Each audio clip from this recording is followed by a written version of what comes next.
point to NLO. Short point to New Little Odessa. Come in, Odessa. You read.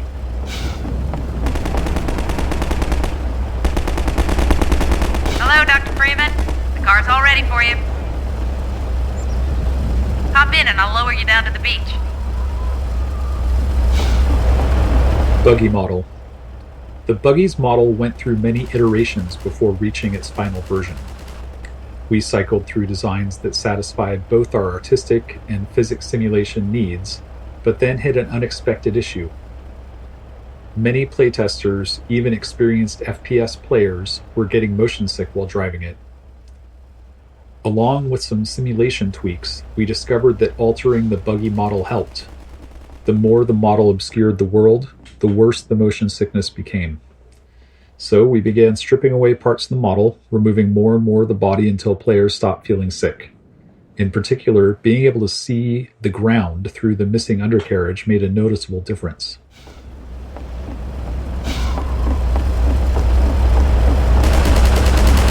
Buggy introduction. We wanted something more engaging for the Buggy's introduction than just having the player hop in and drive away. The crane helped with that.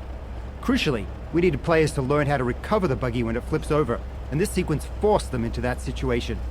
Training under pressure is always tricky. We wanted to emphasize the Antlion infestation as the reason to stay inside the Buggy. So we kept the Antlion threat active and provided a couple of citizens on mounted guns for support. A small bonus? Players also get the experience of being lifted by the crane just before they'll get to operate one.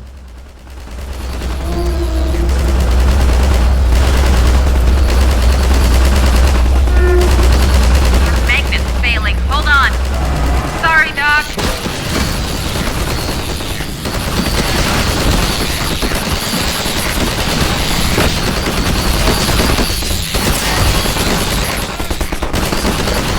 Buggy Training course. This training section was designed to let the player play around with their Buggy.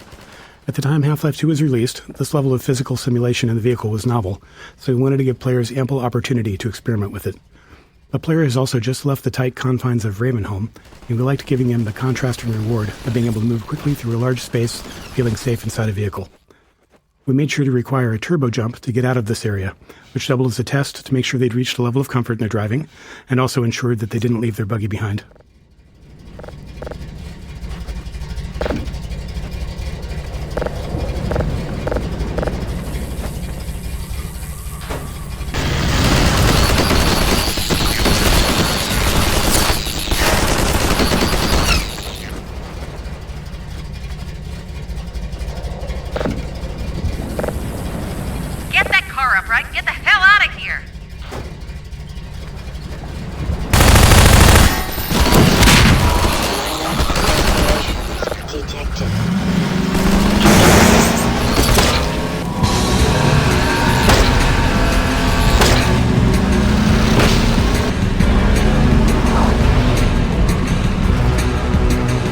Buggy Physics.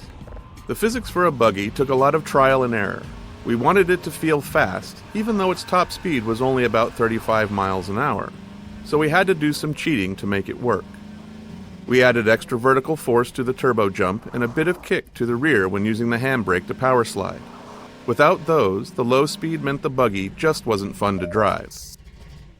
On top of that, the world was full of unpredictable physics system-driven chaos. Players were bound to drive the Buggy into all kinds of collisions, so we had to make sure that they could always get out. This took a lot of experimenting and playtesting. In the end, we settled on a pretty goofy, unrealistic simulation that made the Buggy more forgiving and harder to flip. Its center of gravity is super low, and the wheels, while they look like they turn a lot, actually don't. It was our first attempt at a physically simulated vehicle, and we learned a ton from it. Thanks to that, we were able to make the muscle car in Transition tunnels. Building the coast required us to develop a way to handle level transitions. To move from one level to another, we need to save everything in the transition space as the player leaves the first level and restore it in the next level after loading. Critically, we also have to save and restore everything visible to the player in the transition area, even if it lies outside the space itself. For this reason, we aim to keep transition spaces as small and enclosed as possible. In most of the game, a small room works well for this purpose. But on the coast, we needed a different solution. After some experimentation, we settled on dark tunnels. Besides being reusable in a believable way, the tunnels allowed us to add a bright light flare at the end to mask the fact that we can't render what's ahead of the player, because it exists in an entirely different level.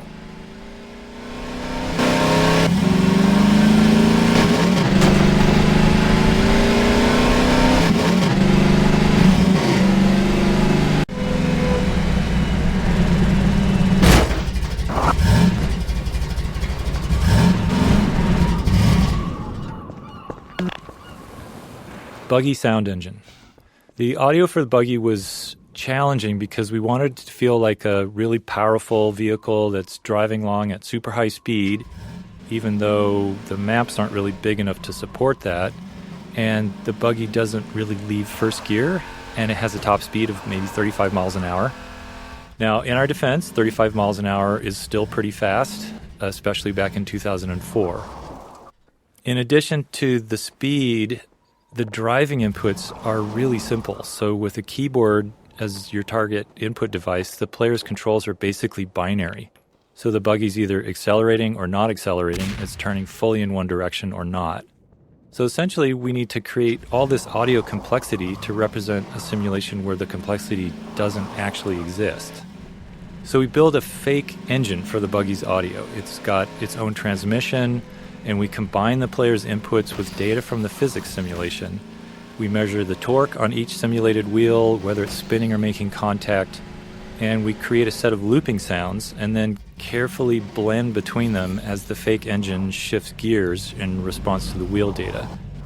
And we just basically kept trying different things. We added more complexity. We did some fine-tuning until the Buggy just feels more fun and sort of rewards you for that feeling of going fast. And most players, they don't really comment on it other than saying the Buggy sounds good, and to us that's the success, given the amount of craziness that was going on under the hood.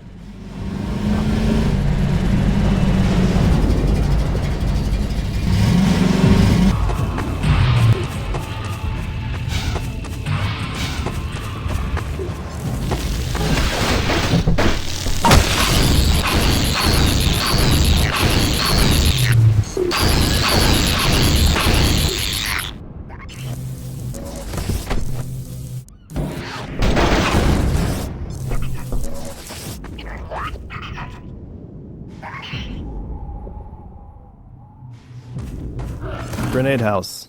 A lot of a Half-Life game is about giving players slightly novel combat experiences around each corner, even if they're just small tweaks on previous ones. They don't all have to be skill-based challenges. Sometimes they can just be fun moments where the player gets to enjoy themselves. This Grenade House is one of those moments, with the twist being that we've inverted the usual setup. Instead of letting the player drop grenades on enemies below, we've put the enemies above. The unlimited grenade box is a somewhat clumsy way to encourage players to engage with the scenario, but its invulnerability also ensures the players can still climb up to the floor above, even if they've blown up everything else.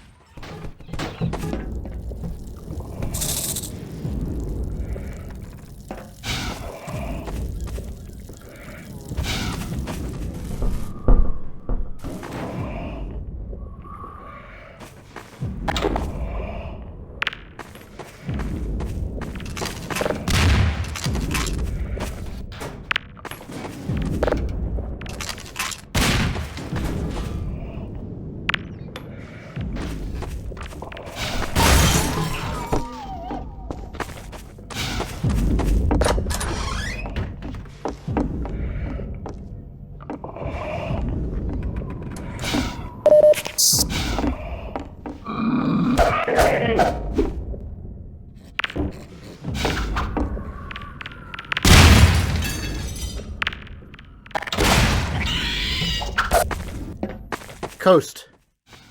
We wanted a wide open section of the game for the Buggy, but we still needed a way to constrain the player's movement. Choosing a coastline gave us a natural boundary along one side of the map while still feeling open and expansive. It also helped visualize the effects of the Combine's extraction of Earth's resources. Playtesters still tried to swim out to sea, so we added leeches to deter them. The leeches couldn't be a real avoidable enemy that players felt they could fight, so they're a bit magical. Players generally understood that they were pushing the game's boundaries, so we didn't overdevelop them.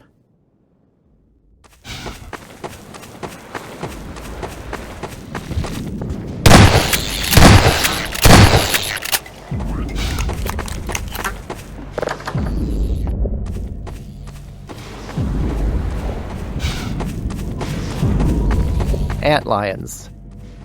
With the player driving the buggy throughout the coast, we needed a pervasive enemy that could justifiably appear anywhere and act as a constant threat to keep the player in or near their buggy. Antlions spawning from the sand were the perfect solution. Their high mobility allowed them to keep up with the buggy for short bursts, unlike our humanoid enemies. Plus, they were very satisfying to run over.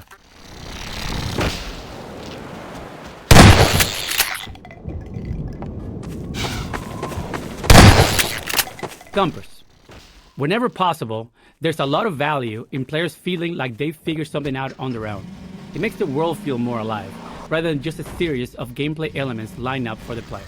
If we can accept the risk that some percentage of players might miss an element entirely, we can take a more subtle approach. We took this approach with Thumpers, designing setups that players are likely to encounter, but aren't forced to engage with. There are plenty of visual and audio cues, as well as antlion reactions, to help the player understand what's happening. It doesn't guarantee all players will figure it out, but playtesting showed that most did.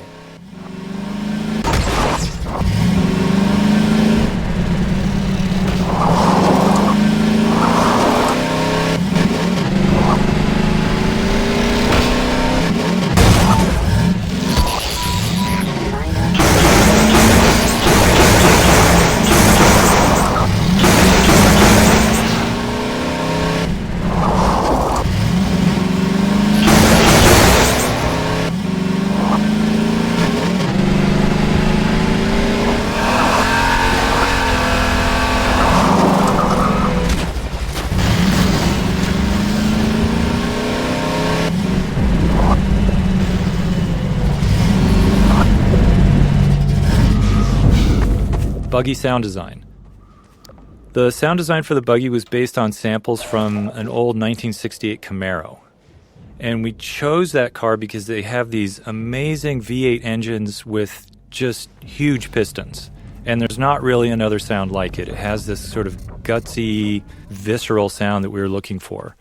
The transmission also has this really wonderful mechanical whine when it stops accelerating. And that combination felt really responsive within this basically binary input system that we had to work with. So the fake engine transmission wasn't modeled after a real-world car. Instead, it was just designed as a simple system to reward the player for holding down the accelerator. So it's like a looping escalator that produces a rising tone, constantly building tension and shifting gears whenever the tone needs to restart. And since the player would quickly run out of space in our relatively small maps, the goal was just to make accelerating fun for a short period of time. Antlion Design. In some of the earliest design work for the game, we had plans for multiple core alien races, with the Combine being just one of them. One of the other races was a religious insectoid species, and antlions were part of that.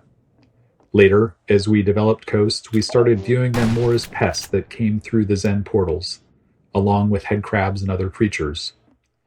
While they aren't actually from Zen, they infest the corners of any world they enter, a lot like cockroaches.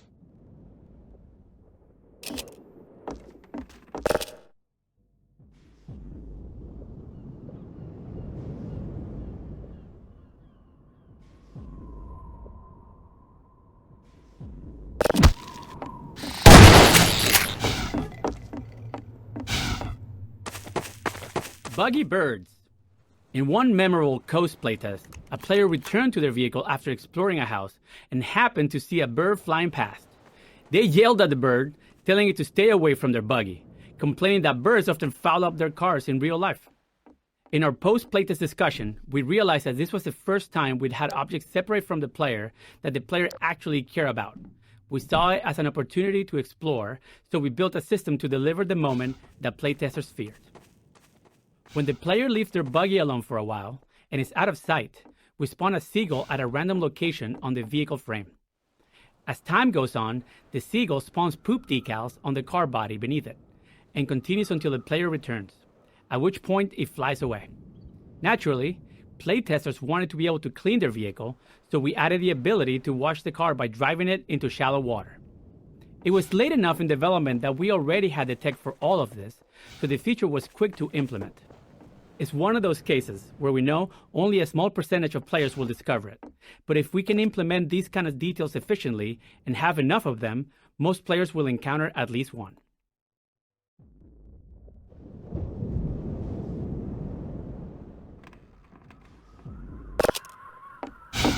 Open world loot.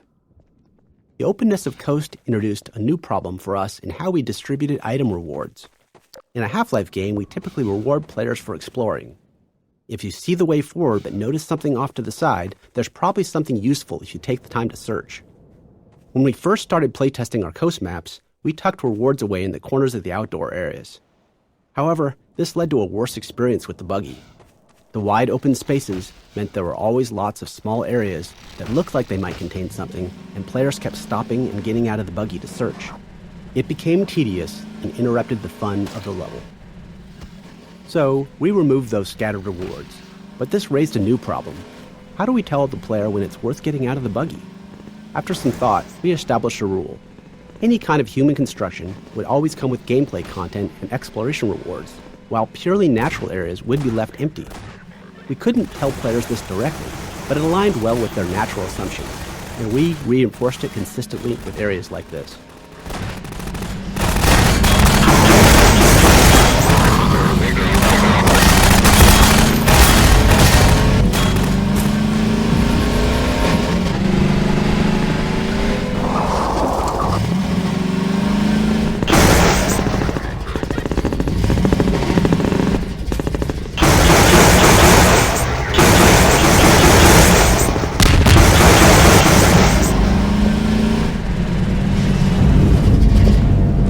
Boathouse.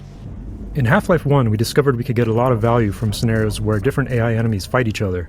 It's fun for players to watch them engage, and it's much easier to observe enemy behavior when you're not the one that's being threatened. This first encounter between Antlions and Combine soldiers is designed to be a fun opportunity to ram something with the buggy, but it also serves to highlight the Thumper. By seeing the soldiers use the Thumper to hold off Antlions, we hope more players would come to understand its purpose. We liked how the soldiers demonstrated the value of staying near the Thumper while engaging with the Antlions.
Flying vehicle audio.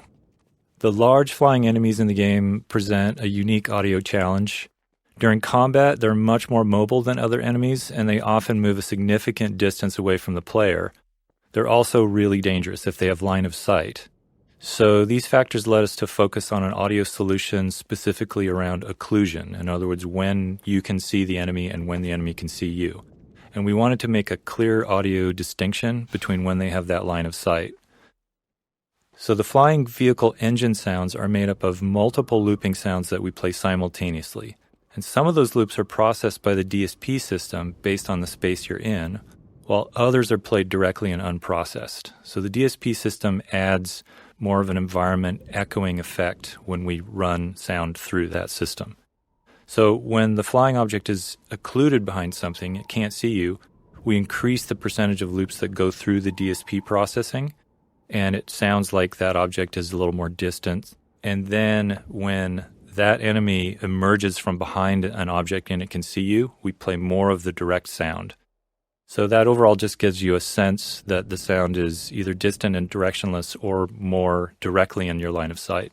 And you can sort of hear it when a helicopter emerges from behind a building. Ideally, you can really hear that difference.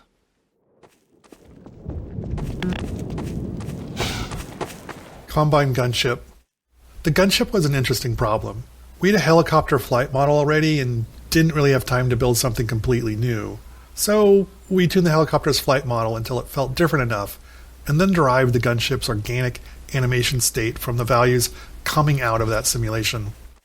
We also tried to keep it as truthful as possible. For example, there's a limit as how much it can turn its head to aim its cannon, and if it needs to aim beyond that, it has to alter its flight path to bring the cannon around to bear. It's not allowed to just cheat. The other key feature was its engine sound.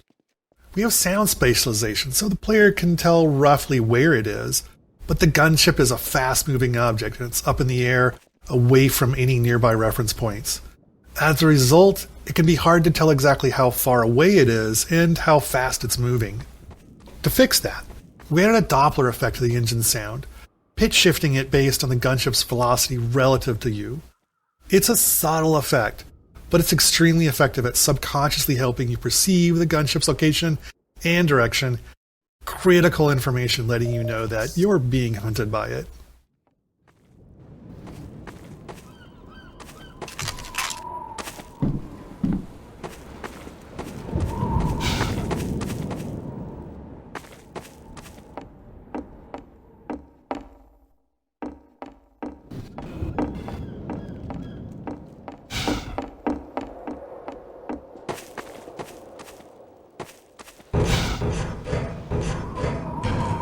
I'd get into the basement if I were you. We're bracing for an attack.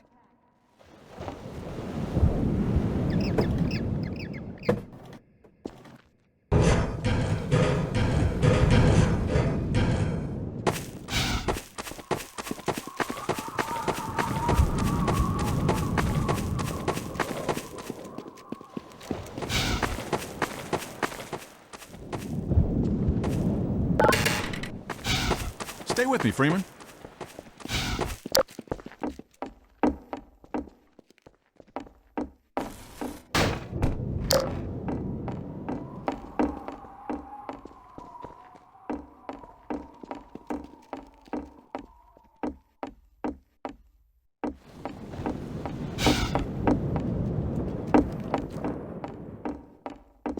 This steerable rocket launcher is our best bet for taking down a gunship. Ah, hello. I'll be right with you. Now, where was I? Yes. Using the laser guide, you can steer your rocket past the gunship's defenses and prevent it from shooting down your rocket. This will only anger it at first, but if you can survive long enough to make several direct hits, you'll be rewarded with a prize worthy of any mantelpiece. Now, who's going to be the lucky one to carry it into combat? Ah, yes. Gordon Freeman. I couldn't have asked for a finer volunteer. Colonel Odessa Cubbage at your service. Laser-guided RPG. The laser guidance feature of the RPG was a huge headache for us because it was difficult to teach. Many playtesters would fire the RPG. Gunship a lesson it will never forget. Remember. Laser-guided RPG. The laser guidance feature of the RPG was a huge headache for us because it was difficult to teach.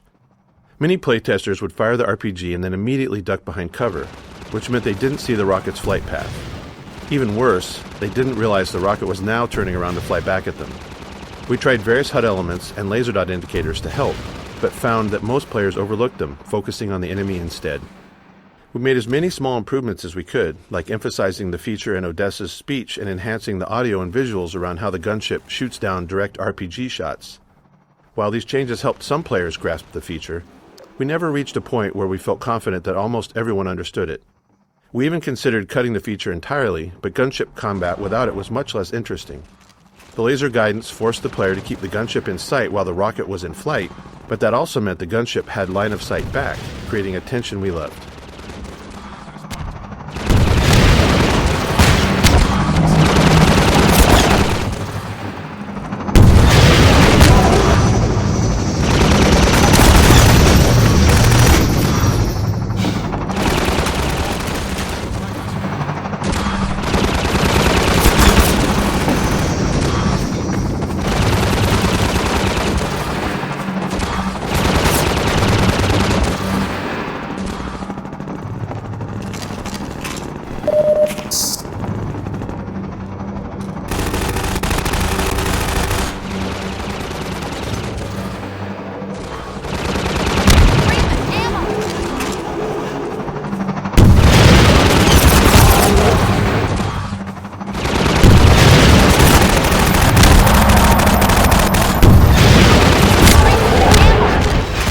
Reload.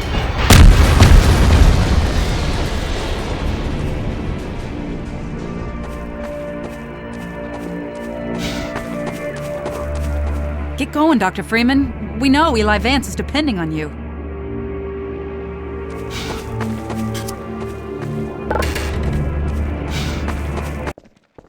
Well, Odessa Cubbage.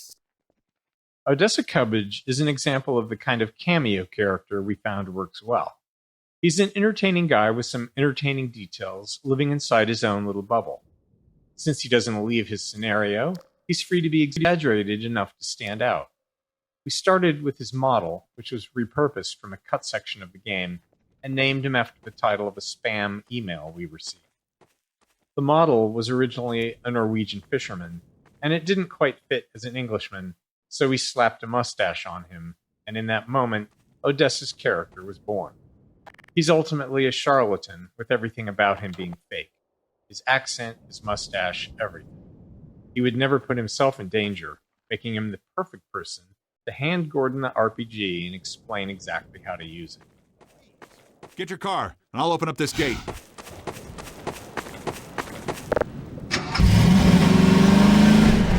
Drive safely.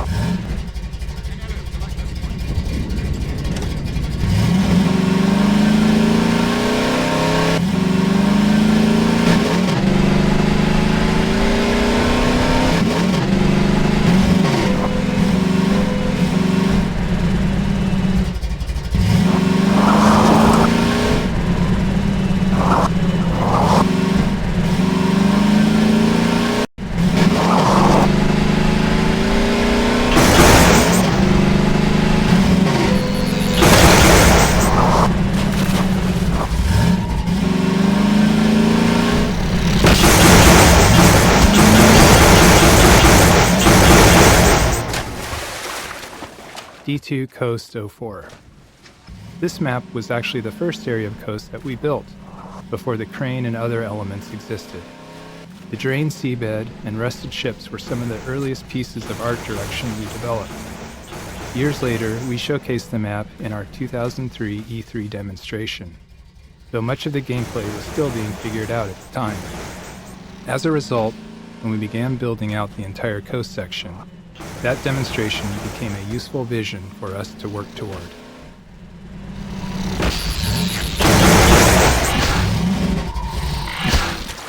Audio over distance. The large-scale spaces in the coast maps led us to seek an audio solution for how sound changes over distance. So, for instance, in these maps, an enemy can be well over 100 yards away, and their gun should sound different at that range than when it's up close. We decided to store our sounds in a single stereo file with the near sound in the left channel and the far sound in the right channel. And then during playback, we crossfade, or we change the proportion of sound you hear between those two channels based on the player's distance from the sound. And it was a simple solution that worked well. It helped us with memory constraints. You can easily hear it in action. Just listen to how a combine soldier's gunshots change as you drive towards them.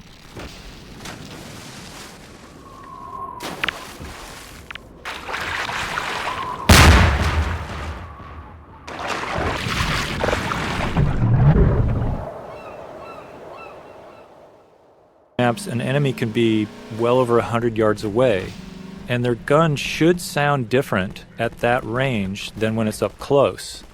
We decided to store our sounds in a single stereo file with the near sound in the left channel and the far sound in the right channel. And then during playback, we crossfade, or we change the proportion of sound you hear between those two channels based on the player's distance from the sound. And it was a simple solution that worked well. It helped us with memory constraints. You can easily hear it in action. Just listen to how a combine soldier's gunshots change as you drive towards them.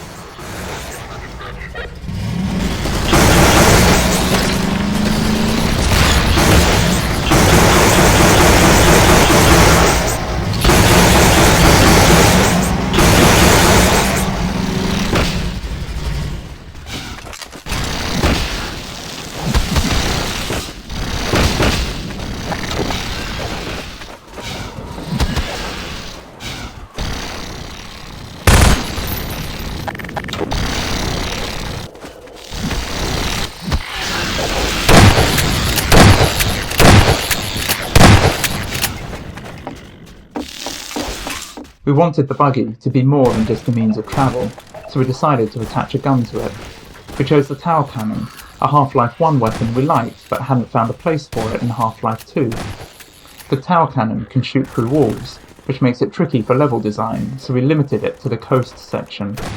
Once you introduce wall-penetrating weapons, level design becomes much tougher. Furthermore, we mounted an ammunition crate on the back of the buggy, giving the player unlimited SMG ammo throughout coast. This was especially helpful for playtesters who struggled with the infinite antlions spawning from the sand.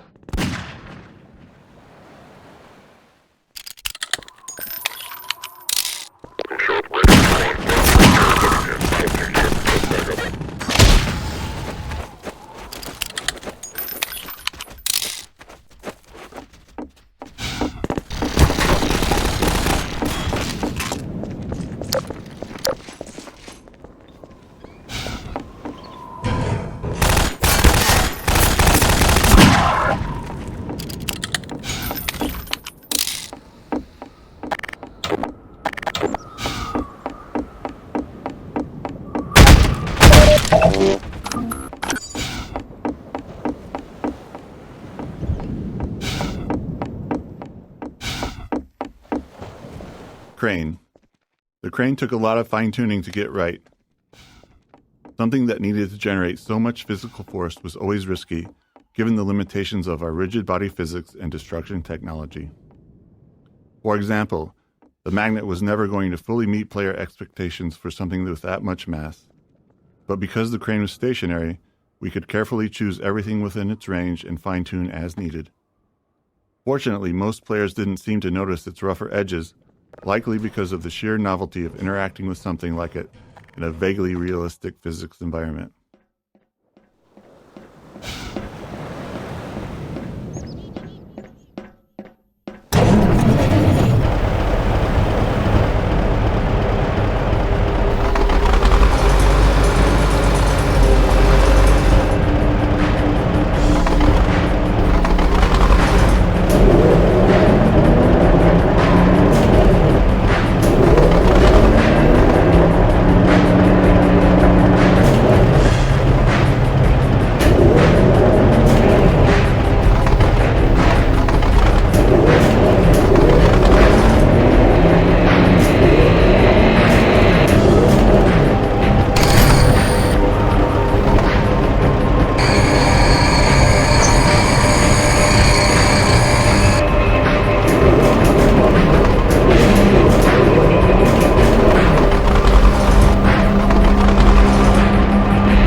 ramming with the buggy. Our physics system is based on rigid bodies, which means it doesn't support any deformation or destruction of objects. If a physical object is hit by something, it can move if allowed, but otherwise nothing happens. So, when you drive the buggy through a glass window, we have to employ some trickery to make things work as expected. Because the window is fixed in place, the physics simulation will actually bounce the buggy off the window. But it does notify our game system that a collision occurred. The game system handles destruction, so it breaks the window into glass shards and tells the physics system to start simulating them. Crucially, the game system also tells the physics system to restore the buggy's state to where it was before the collision. This ensures that the next time physics is simulating, the buggy will drive freely through the now destroyed window. This process does produce a one-frame hitch in the buggy's physics, as it briefly stops and is teleported back to the instant before the impact.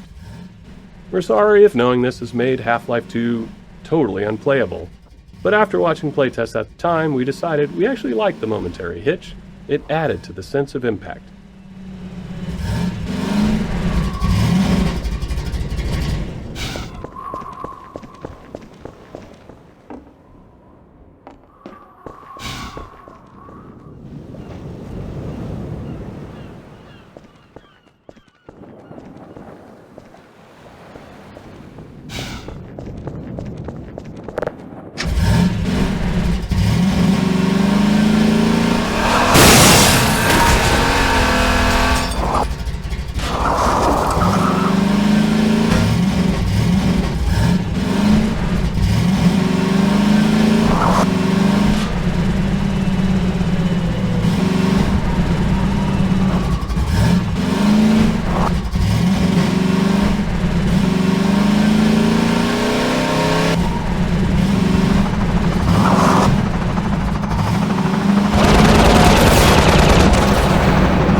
Opportunistic moments.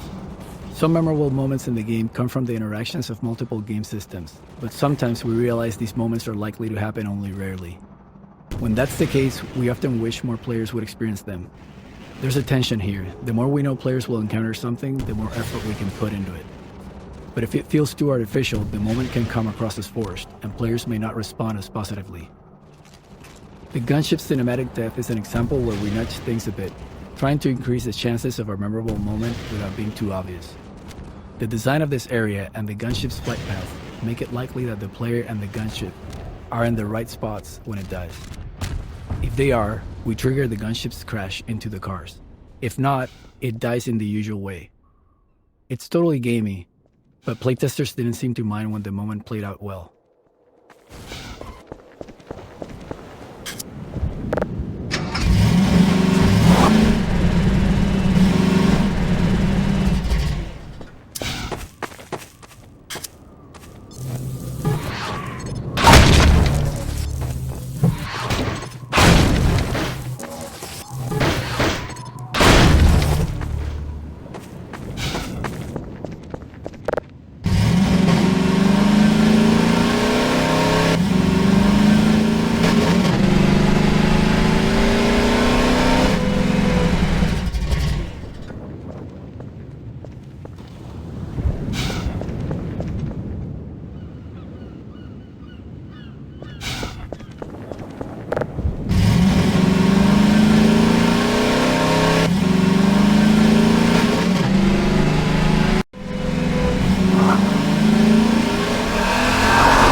roller mines. Roller mines were created to fill the need for an enemy that could threaten players while driving the buggy. Since the player in the buggy was essentially a fully physically simulated entity, we thought it would be interesting to also have a physically simulated enemy. The manhack had already shown us how this approach could lead to an enemy with lots of interesting interactions with the world. So we built the roller mine, a ball whose movement is entirely driven by generating torque on itself, and iterated on its behavior until it was fun to drive against. Roller mines aren't particularly dangerous to the buggy, but if you let them stack up, they can become a problem, especially near a cliffside. We also made sure they worked well when the player's on foot, allowing level designers to get a few extra encounters out of them.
Ambush. One of the general challenges of a Half-Life style FPS is that the player is constantly moving forward into spaces they don't know. This means that when they find themselves in combat, they're in unfamiliar areas with no knowledge of how to approach the fight. We use many different methods to help the player with this problem, and this ambush is one example. Upon arrival, the player fights a group of Combine among these houses. During the fight and the exploration afterward, the player has the chance to learn the arena layout. Then, when the player explores up into this attic, we spawn a second wave of Combine. In that second fight, the player now has the advantage of knowing the layout, allowing them to make more tactical decisions in defending against the ambushers.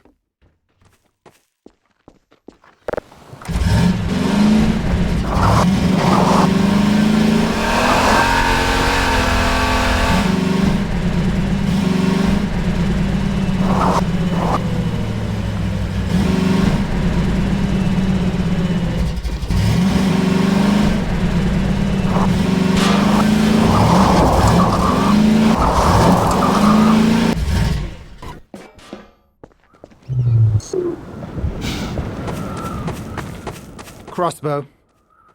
This is the player's first opportunity to get the crossbow in the game, and looking back, it's somewhat surprising we didn't gate it.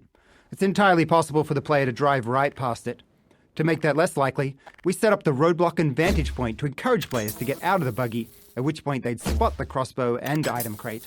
Playtesting showed that almost every player stopped and collected the weapon, but this is a case where the difference between playtesting and real play might matter. A playtester who's been playing since the start of Coast may not be as fatigued with exploration as someone who's been playing from the very beginning of the game. So, we placed another crossbow a few levels ahead, directly on the player's path in Nova Prospect.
Gas station.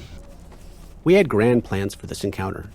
We envisioned building a gas station that the player would fight around, likely igniting the gas tanks and setting fire to everything. We imagined the player driving away from a raging fire, but budget and performance were harsh constraints in 2003, and the station had to keep getting smaller and simpler to fit into Coast's large levels. Our plans for a dynamic fire system didn't materialize, and building it no longer made sense. There's always a limit to how much work we can justify for a single encounter. In the end, the only remnants of our original vision are the explosive gas tanks.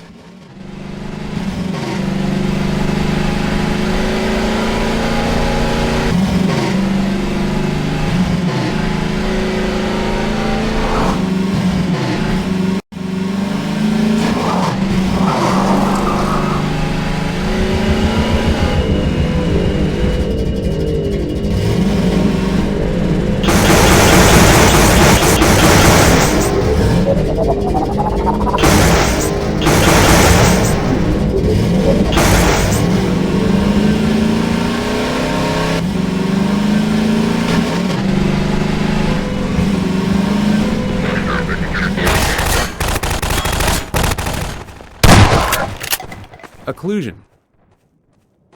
In Half-Life 1 and much of Half-Life 2, the world consisted mainly of enclosed tunnels and corridors, which worked well with a binary space partition, or BSP tree. Essentially, this tech allowed us to quickly sort through the geometry and determine what might be visible in the player's view. But the open areas in Coast and other outdoor sections didn't suit that approach, so we needed some new tech. Area portals were one, allowing us to carve out the world into discrete chunks separated by portals. Doors and windows, that is, not aperture science ones. We also developed an additional occlusion system, which basically said that if the player can't see through, over, or around a large object, don't render what's on the other side.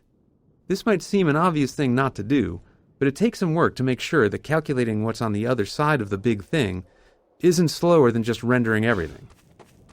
So to make that calculation fast, level designers placed large occlusion volumes inside major terrain shapes and big occluding objects like buildings, and during rendering, we could then test the bounds of entities against these volumes to avoid rendering anything the player couldn't see. Area portals. One performance challenge we faced in Coast was handling wide open spaces that included buildings with highly detailed interiors, or at least they were detailed by 2003 standards. When the player was outside, we wanted to allocate as much of our budget as possible to rendering that space, without losing resources to the building interiors. But unless we were willing to board up every window and door, the player could still see inside. To solve this, we created a feature called area portals, placing one in every open window and door. An area portal precomputes a flat image of the building's interior, and during play, when the player is some distance away, the area portal displays this precomputed image over the window or door, allowing us to skip rendering the actual interior. As the player approaches, we smoothly crossfade between the area portal's image and the building's actual contents. With careful use, area portals helped us to meet our performance goals on Coast, along with the occasional door that closed itself behind you.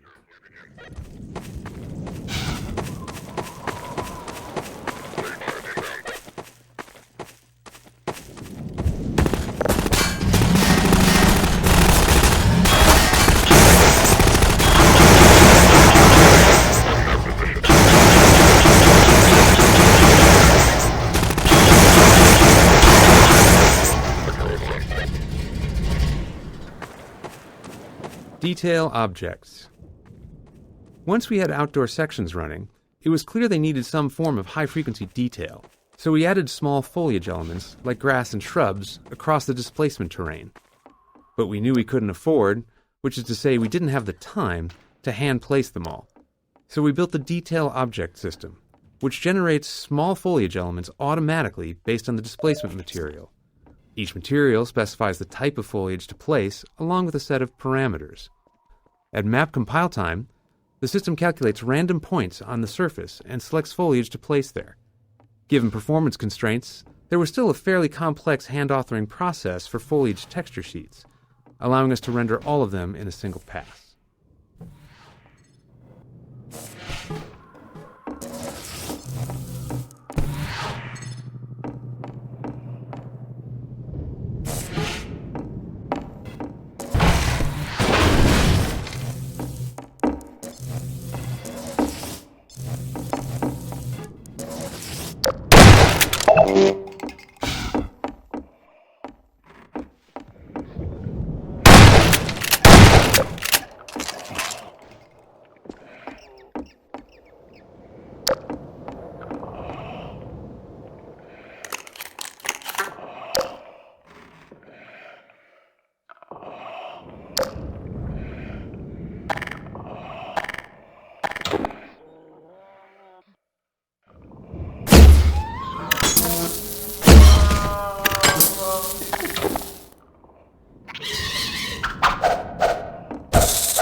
terrain and performance.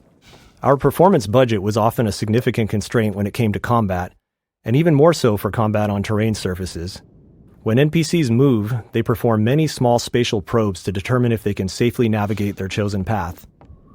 To help visualize it, imagine they can't see and are constantly waving a stick in front of themselves to check if the way is clear. The performance cost of these probes increases with the complexity of the world geometry. Our terrain displacement system creates uneven surfaces using many polygons, far more than the perfectly flat floors found elsewhere. This meant that NPCs moving on coast terrain were more resource-intensive than in other areas, and that constraint dictated the scale of many encounters in this section of the game.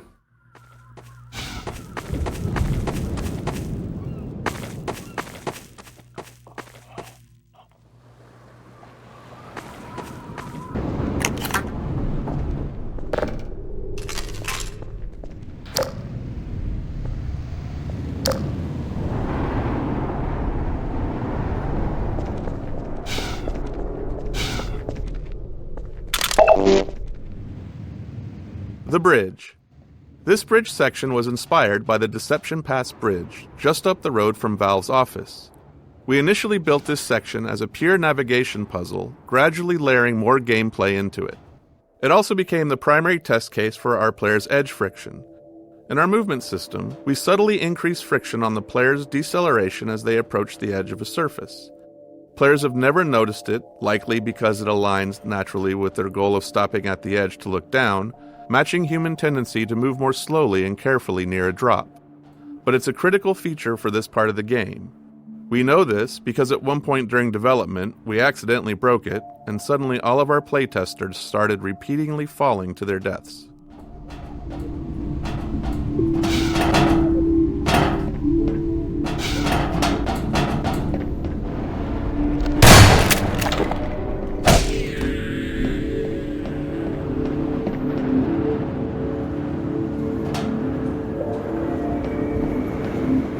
Bridge playtesting.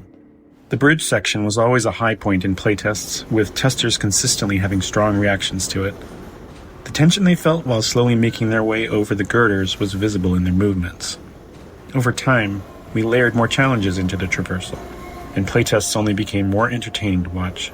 From the train rumbling across the bridge and shaking the player, to a surprise head crab in a shack that seemed like a safe haven midway through, we did feel a little guilty relishing the playtesters' visible stress, but we weren't total monsters. After players made it across the bridge, they'd breathe a sigh of relief, disable the Combine shield, and then realize they had to return across the underside. Concerned they might be bored on the second trip, we decided to add a gunship to keep them company out on the girders. Bridge gunship. We were particularly happy with the gunship fight, despite it being tricky to set up given the level geometry. Being on the underside of the bridge allowed the gunship to move fully around the player, using all 3 dimensions to position itself above and below at different moments. The girders provide plenty of high-frequency cover, creating opportunities for the gunship's fire to produce a fun and dynamic visual and audio display.